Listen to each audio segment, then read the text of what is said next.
I live in a small but cozy apartment in the city, the kind with big windows that let in the morning light. For the past 5 years, my life has revolved around my job at Innovate, a top-tier marketing agency where I poured my heart and soul into every project as a senior graphic designer. My world was my work, and I was on the cusp of the biggest achievement of my career.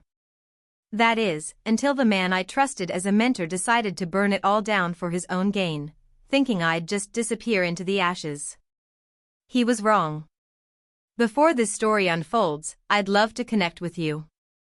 Please let me know in the comments where you're watching from and what time it is in your corner of the world.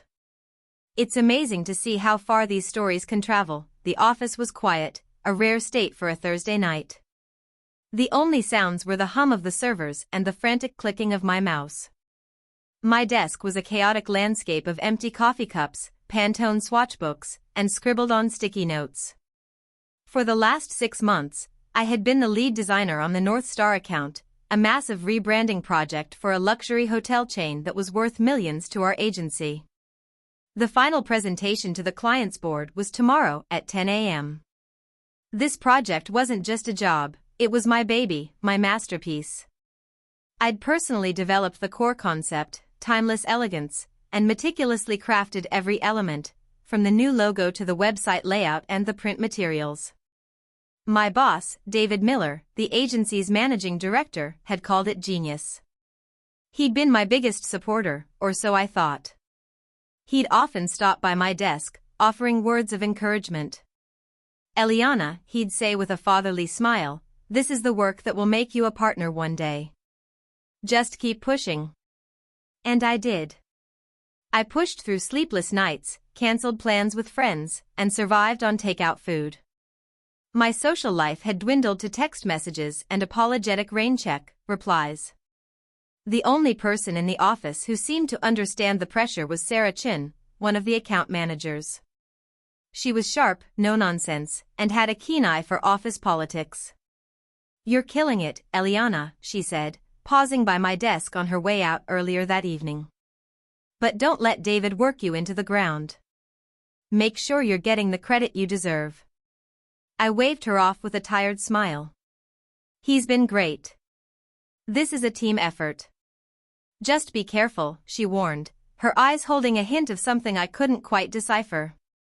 "This is a big deal for him too. His year-end bonus is tied to this account." I didn't think much of it then. I was in the zone, fueled by adrenaline and the nearing finish line. Around 9 p.m., as I was putting the final touches on the presentation deck, a 150-slide behemoth detailing every aspect of the rebrand, David's junior designer, Ben Carter, wandered over. Ben was talented but ambitious to a fault, always looking for a shortcut to the top. "Burning the midnight oil, Eliana?" he asked, leaning against my desk with a practiced casualness. "Looks intense. Need a hand?" "Almost done," I said, not taking my eyes off the screen. "Just polishing up the final mock-ups." "Cool, cool." He lingered for a moment. "Hey, David needs the final file on the shared server tonight. He wants to do one last review from home, make sure everything is perfect for tomorrow." "Of course," I replied, distracted. "I'll upload it as soon as I'm finished. It'll be in the North Star final presentation folder." "Got it. Don't stay too late. You need to be sharp for the big day," he said before sauntering off. An hour later, I was done. Every pixel was perfect, every font kerned, every color balanced. I felt a wave of immense pride and relief wash over me. I saved the final version, dragged the massive file to the designated folder on the shared server, and watched the progress bar slowly crawl to 100%. I sent David a quick email. "Hi David, the final presentation is on the server. I've double-checked everything. Feeling very confident about tomorrow. See you in the morning. Best, Eliana." Then, I packed my bag, turned off my monitor, and walked out of the silent office, my mind already rehearsing my speaking points for the presentation. I was about to step into the elevator when my phone buzzed. It was an email from HR. The subject line was chillingly sterile, regarding your employment. My heart hammered against my ribs. My hands trembled as I opened it. The words blurred together, a meaningless jumble at first, then slowly sharpened into a horrifying reality.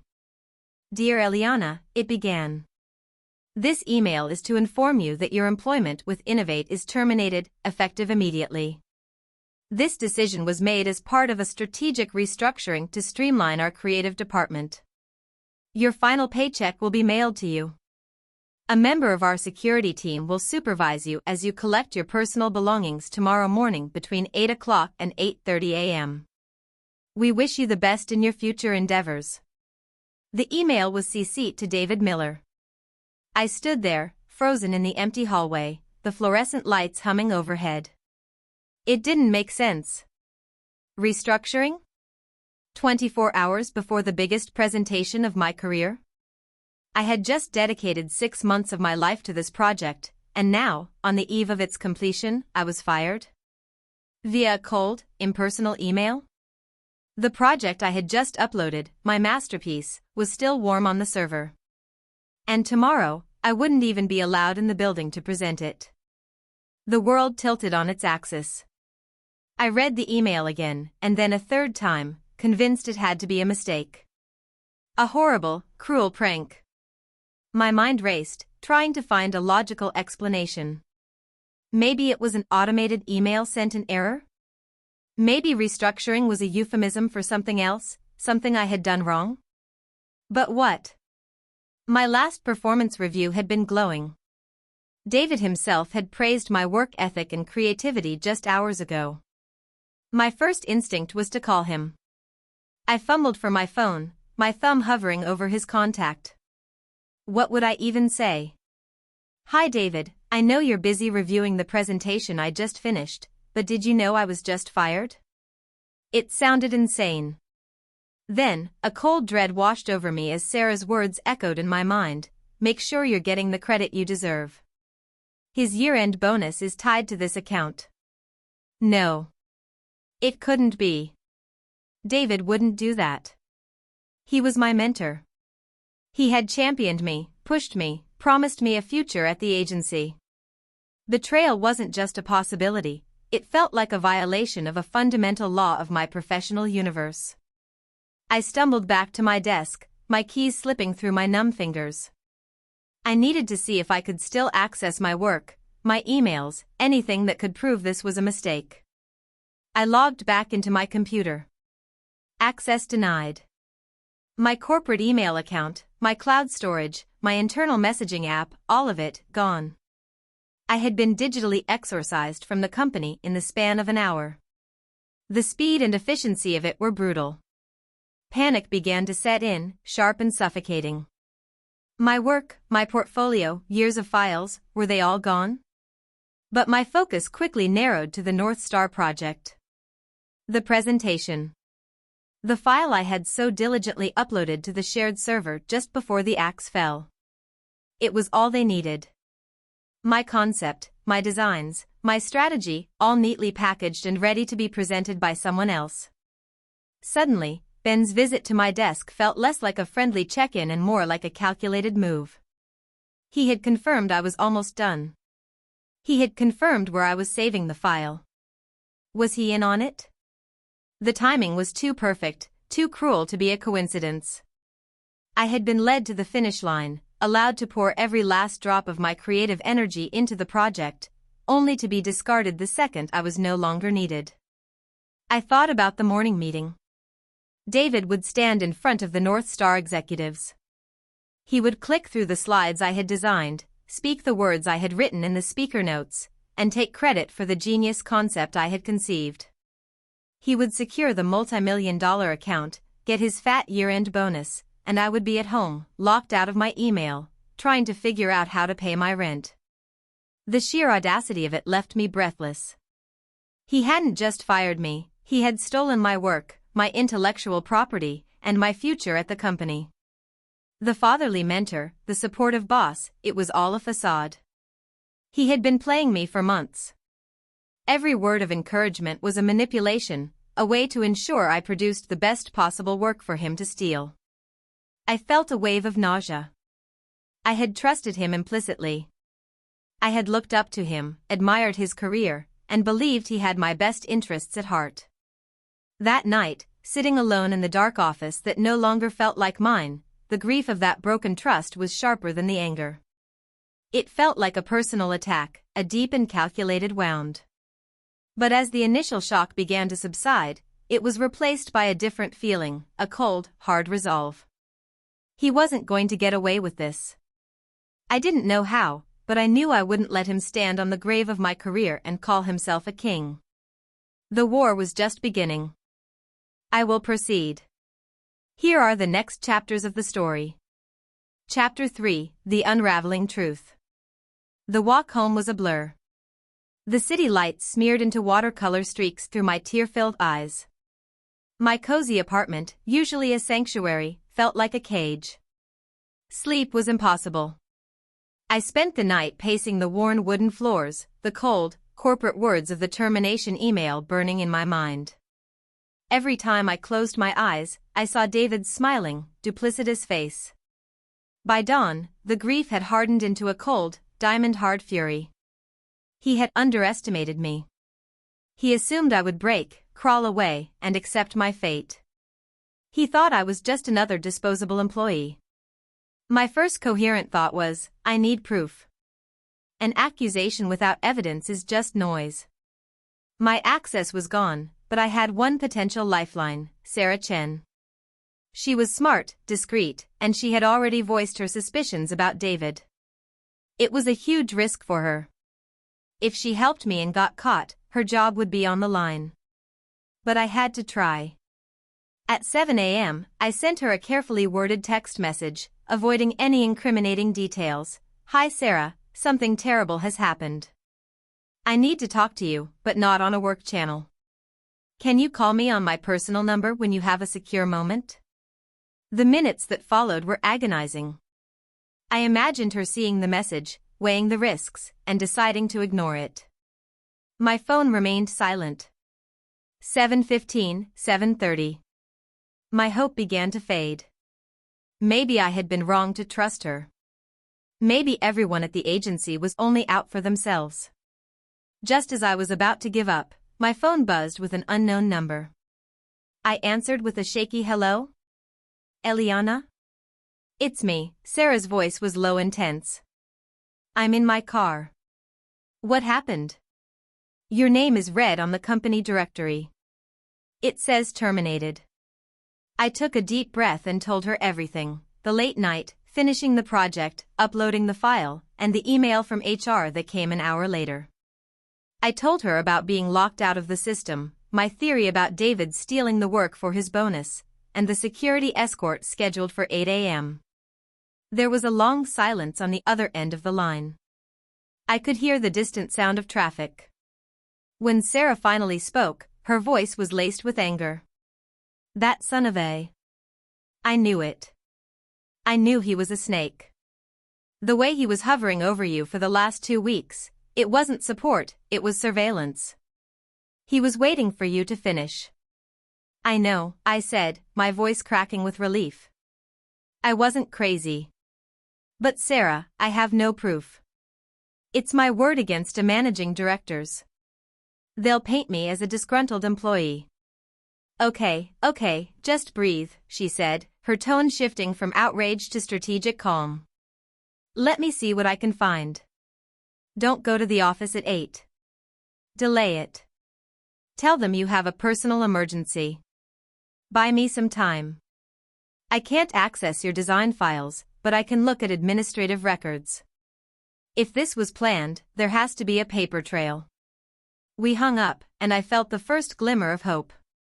I followed her instructions, sending a curt email to HR from my personal account, stating I could not make the 8 a.m. appointment and would reschedule. Now, all I could do was wait. The next hour was the longest of my life. I made coffee I couldn't drink and stared at the clock on my kitchen wall, each tick a small explosion in the silence. Finally, my phone pinged.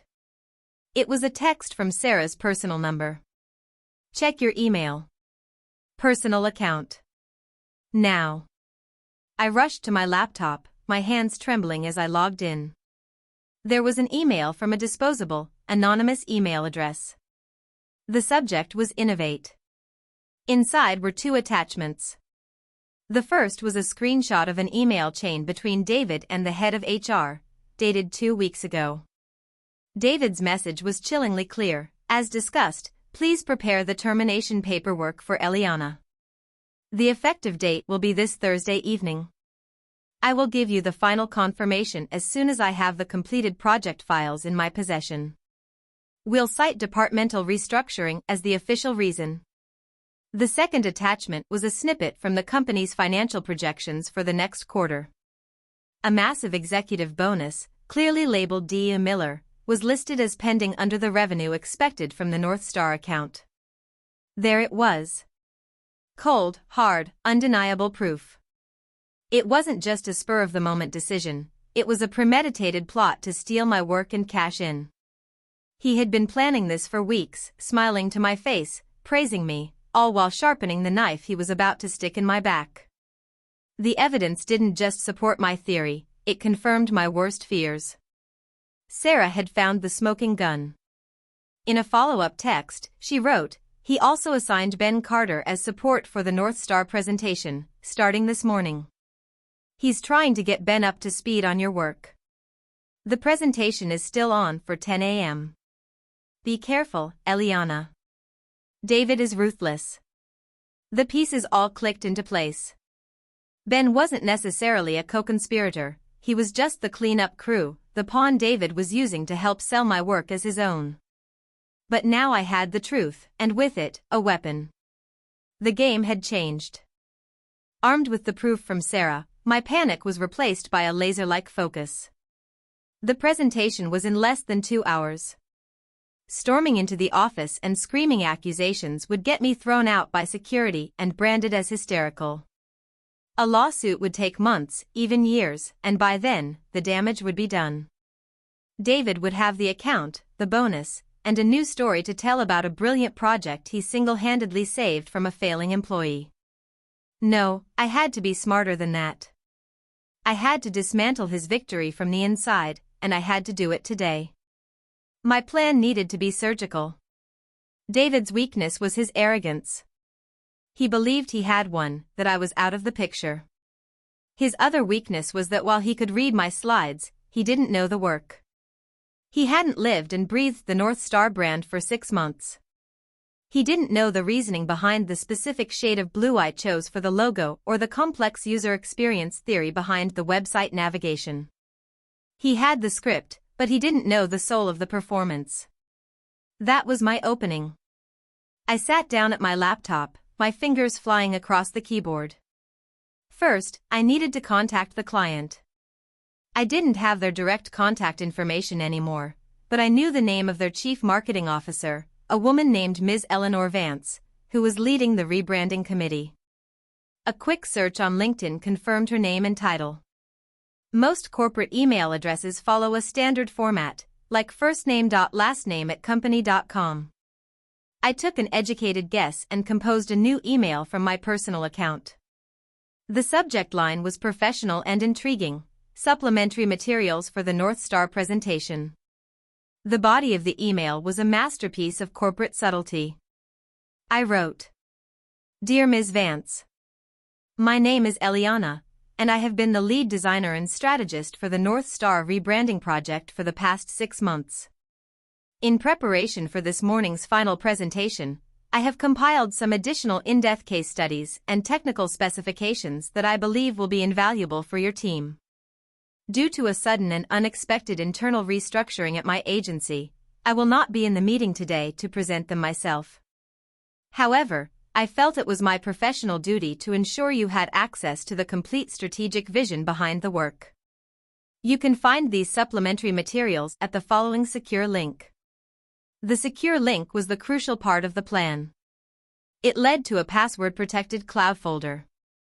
Inside that folder, I placed 2 things. First, a few genuine documents, some market research and competitor analysis I had compiled early on, things that would look legitimate at first glance.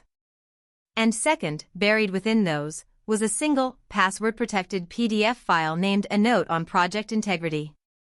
The password for that PDF? Timeless Elegance, the name of the core concept I had developed, a name David had praised but would never think to use as a key.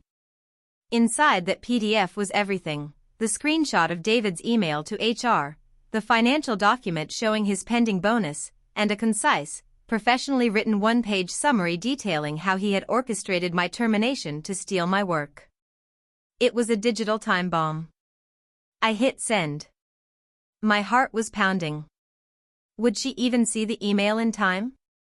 Would she dismiss it as spam? It was a long shot, but it was the only one I had.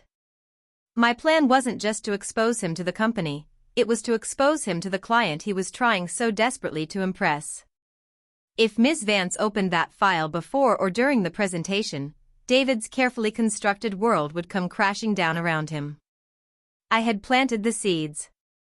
Now, I just had to wait and see if they would grow. The 90 minutes between sending that email and the start of the 10 a.m. meeting were the most nerve-wracking of my life. I paced my apartment like a caged animal, my phone clutched in my hand. I was completely in the dark.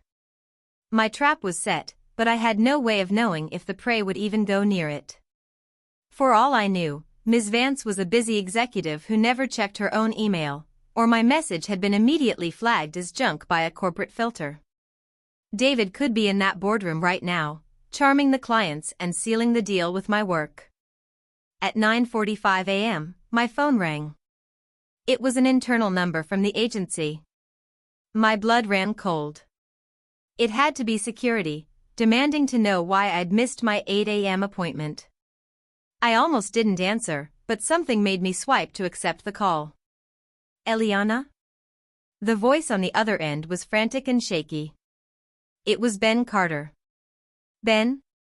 I said, keeping my own voice level and calm, a stark contrast to the storm raging inside me. I'm so sorry to call you, he stammered, his words tumbling over each other. I know this is weird, but David is losing it. He can't get one of the video files in the presentation to embed properly, and he's yelling at me like it's my fault. I've only had 2 hours with this deck. I don't know the file structures you used. Can you please just tell me where the source file for the brand anthem video is? I could hear the raw panic in his voice. David's arrogance was showing its cracks. He had the slides, but he didn't have the technical mastery. This was my chance to add one more piece to the trap. I'm not sure why you're calling me, Ben. According to HR, I no longer work there, I said coolly. I know, and I'm sorry about whatever happened, but he's going to kill me, he pleaded. I let the silence hang for a beat, then sighed, as if taking pity on him. Fine. The source files for all embedded media are in a subfolder called Assets. But honestly, the most critical files aren't even in the main presentation deck. The real deep dive stuff, the case studies David wanted for the appendix, are in a separate folder. Did he give you the password for the Project Integrity PDF? He was very specific about that one.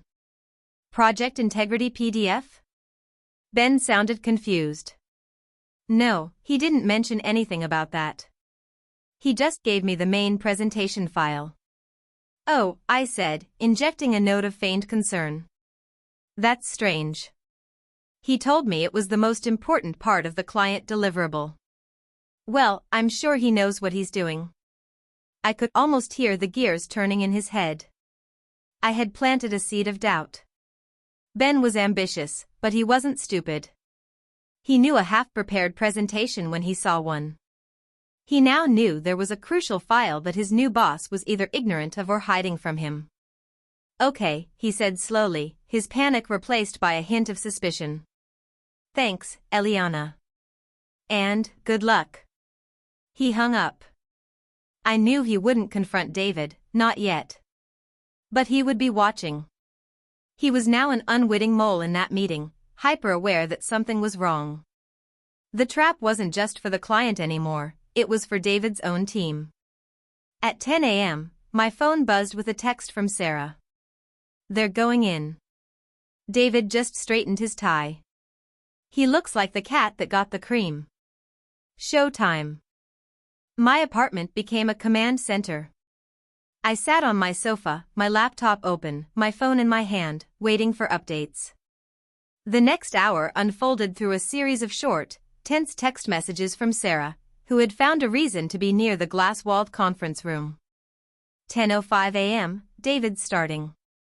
He's smooth, I'll give him that. Walking them through the initial concept slides. Your words, your designs. My stomach churned. He was performing my work, and I was helpless to stop him. 10:17 a.m., he's getting rave reviews on the logo design. Smiled and said, thank you, it came to me one morning.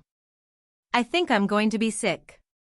I closed my eyes, picturing the dozens of sketches, the sleepless nights spent perfecting that exact logo.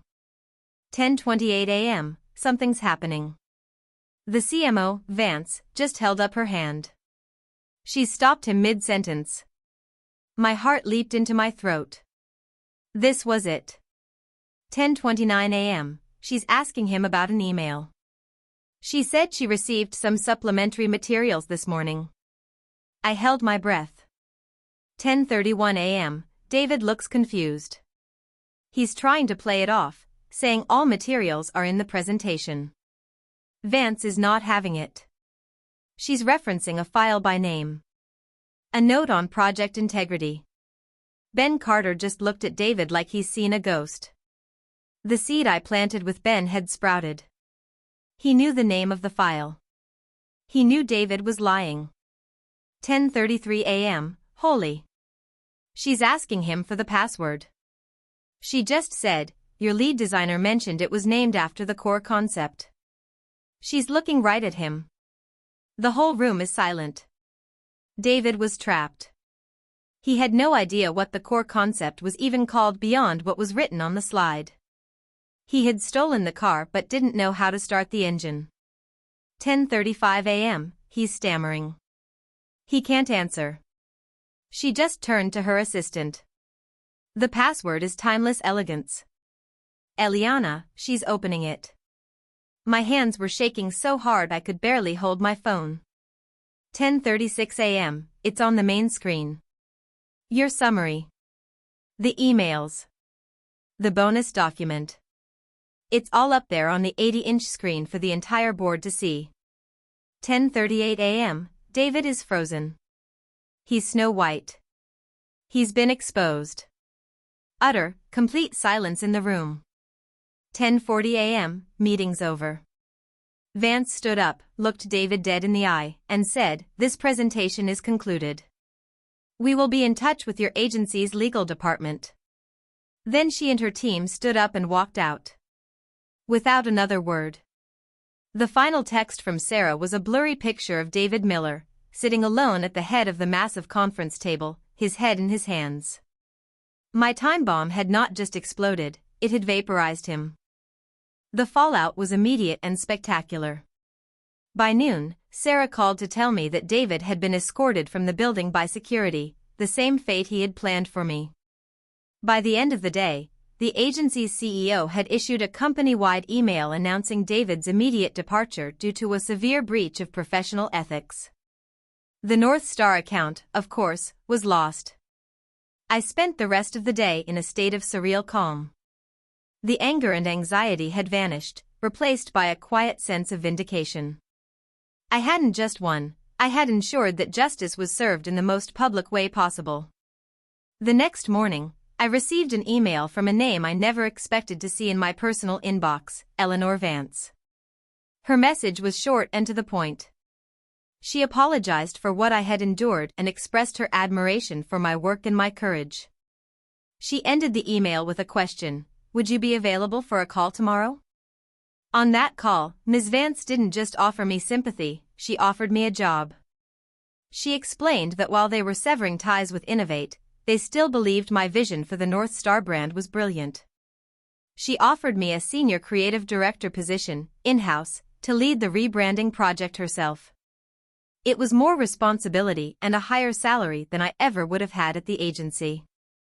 I accepted without hesitation. 2 weeks later, as I was packing up my apartment to move into a new place closer to my new job, I received a short text from Ben. It just said, "I resigned today. What he did was wrong. I'm sorry for my part in it." I wished him luck. He was just a pawn, and he deserved a chance to start over, just like I was. As I stood among the boxes, I looked out my big window at the city. For 5 years, my reflection in that glass was an employee of Innovate, a cog in someone else's machine.